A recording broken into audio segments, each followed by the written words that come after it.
Hello friends, welcome back to Garbhguru. मैं doctor Priyanka Yadav और आज हम बात करने वाले हैं सी सेक्शन के बारे में, यानी कि सीजर के बारे में। कुछ ऐसे केसेस है जहाँ पर नॉर्मल डिलीवरी पॉसिबल नहीं है और आपको डॉक्टर बोलेंगे आपको सी सेक्शन करना पड़ेगा। तो ऐसा कौन सा रीज़न होता है जहाँ पर नॉर्मल डिलीवरी नहीं हो सकती या नॉर्मल डिलीवरी करने से बच्चे को या फिर माँ को दिक्कत आ सकती है? बहुत सारे ऐसे केस आपने सुने भी होंगे, आसपास में देखा भी होगा कि यहाँ पर नॉर्मल डिलीवरी के चक्कर में एंड में बच्चे को खोना भी पड़ता है, यानी कि डिलीवरी तो नॉर्मल हो जाती है लेकिन बच्चा है हमारे हाथ में नहीं आता है। तो ऐसे कुछ मेडिकल रीजंस है जिसके चलते आपकी नॉर्मल डिलीवरी पॉसिबल नहीं होती है, आपको सीजर कराना वहाँ पे फायदा करेगा। ऐसे कौन से रीज़न है? दो रीज़न होते हैं। एक है आपका यानी कि मदर का, यदि मदर में कुछ ऐसी दिक्कत रहती है, जैसे कि कौन कौन सी दिक्कत, मदर में आपको डायबिटिक हो, पहले से आप प्री प्रेगनेंसी या प्रेगनेंसी के दौरान आपको डायबिटीज़ की दिक्कत हो तो वहाँ पे सीजर बोला जाता है। यदि आपको प्रेगनेंसी के पहले या प्रेगनेंसी के दौरान बीपी की दिक्कत आ गई, आपका हाइपरटेंशन रहता है तो ऐसा बोला जाता है। एपिलेप्सी की दिक्कत हो या फिर मम्मी को वहाँ पे हार्ट की दिक्कत रहती है या फिर किडनी की कोई दिक्कत रहती है, तो ऐसे केस में नॉर्मल डिलीवरी कभी कभी थोड़ा सा परेशान कर देती है, तो वहाँ पे प्लान सीजर एक अलग मेडिकल टीम के साथ प्लान सीजर के लिए बोला जाता है आपको। दूसरा वहाँ पे ऐसा रहता है कि प्रोलॉन्ग लेबर हो गया, यानी कि 20 घंटा 2 दिन आपने वेट कर लिया, लेबर आगे बढ़ नहीं रहा है, वहाँ पे सर्वाइकल डायलिटेशन नहीं हो रहा है, तो अंदर बच्चे को जो मिलना चाहिए ऑक्सीजन वो कभी कभी नहीं मिलता है, कभी कभी वहाँ पे पुश करते माँ थक जाती है, तो फिर एंड में सीजर का डिसीजन लेना पड़ता है। फिर कभी कभी वजाइनल डिलीवरी से बच्चे को इन्फेक्शन का खतरा रहता है कि कुछ ऐसे वजाइनल इन्फेक्शन रहते हैं, यदि वहाँ से बर्थ करेंगे तो बच्चे को इन्फेक्शन लग सकता है, ऐसे केसेस में सीजर बोला जाता है।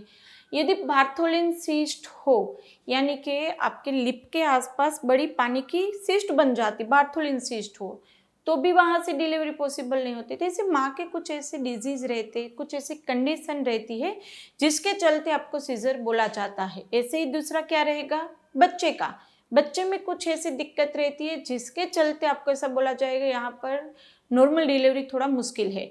सबसे पहला तो बच्चे का वेट यदि बहुत ही ज़्यादा होगा, 3.5 किलो से ऊपर रहता है बच्चा, तो कभी कभी नॉर्मल डिलीवरी में बच्चे का सिर नीचे ही नहीं आ पाता है, और आता है तो वहाँ से निकलने में दिक्कत आती, तो ऐसा बोला जाता है। स्पेशली डायबिटिक मदर जो रहते हैं उसके बेबी वहाँ पे हेल्दी रहते हैं, तो ऐसा हो जाता है। कभी कभी क्या होता है, बच्चा ठीक है लेकिन उसका सिर बहुत ही बड़ा है, तो ऐसे में वहाँ पे नॉर्मल डिलीवरी थोड़ा मुश्किल कर देता है। तीसरा रहता है फीटल डिस्ट्रेस, अंदर वहाँ पे बच्चे की धड़कन कम हो जाना, उसको ऑक्सीजन लेवल कम हो जाना, तो वहाँ पे बच्चे की हलन चलन नहीं होती है या बच्चा उसमें कोऑपरेट नहीं करता है।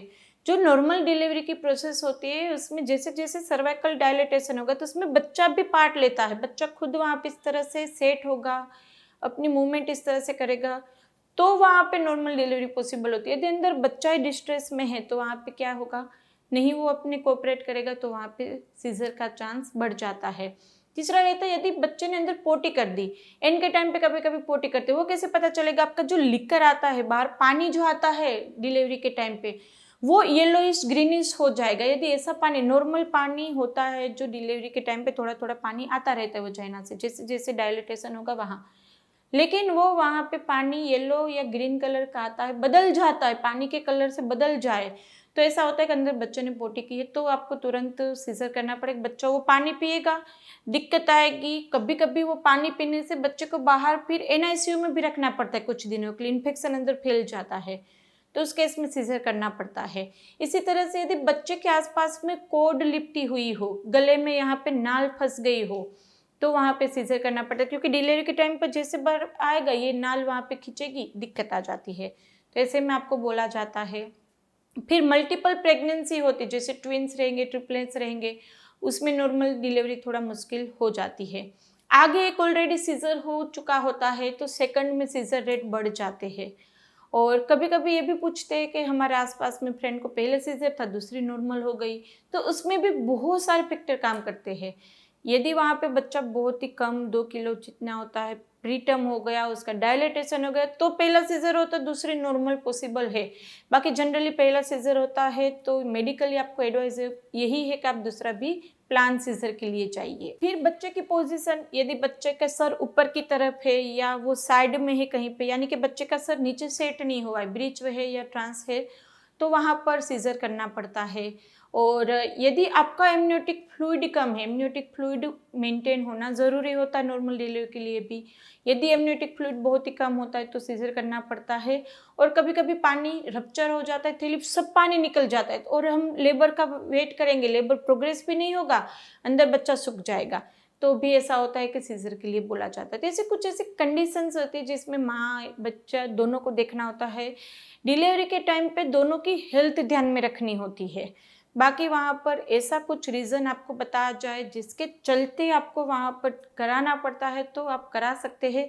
बाकी हमारे बहुत सारे वीडियोज़ हैं जिसमें 8वें महीने से आप होम्योपैथिक मेडिसिन चालू कर दो, एक्सरसाइज चालू कर दो, कैस्टोरॉल 9वें महीने से चालू कर दो, तो आराम से हमारे यहाँ पेशेंट की डिलीवरी नॉर्मल ही होती है। यदि कुछ ऐसी दिक्कत एंड में ना आए तो नॉर्मल डिलीवरी में कोई दिक्कत नहीं आती। मैंने एक रीज़न बोला था, यदि लेबर आपका प्रोलॉन्ग चलता है, हमारे यहाँ लेबर पहला लेबर होता है तो भी वो 8-10 घंटे में हो जाता है, बहुत ही शॉर्ट टाइम में इजीली नॉर्मल डिलीवरी हो जाती है। तो होम्योपैथिक दवाई उसमें भी बहुत अच्छे से काम करती है। यदि आप चाहते हैं आपकी डिलीवरी नॉर्मल हो तो आप हमारी अपॉइंटमेंट बुक करवा सकते हैं। 8वें महीने पे 9वें महीने पे आपकी नॉर्मल डिलीवरी की दवा चालू होगी, कुछ और भी आपको गाइडेंस मिलेगा जिससे डिलीवरी नॉर्मल हो जाती है। तो यहाँ पर इसमें मैंने बताया, कुछ भी कन्फ्यूजन हो तो आप हमें कमेंट बॉक्स में पूछ सकते हैं या फिर हमें इंस्टाग्राम पे फॉलो कर सकते हैं।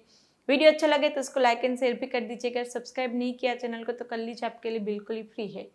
तो चलिए फिर जल्दी से मिलेंगे, तब तक के लिए stay healthy, stay happy, bye.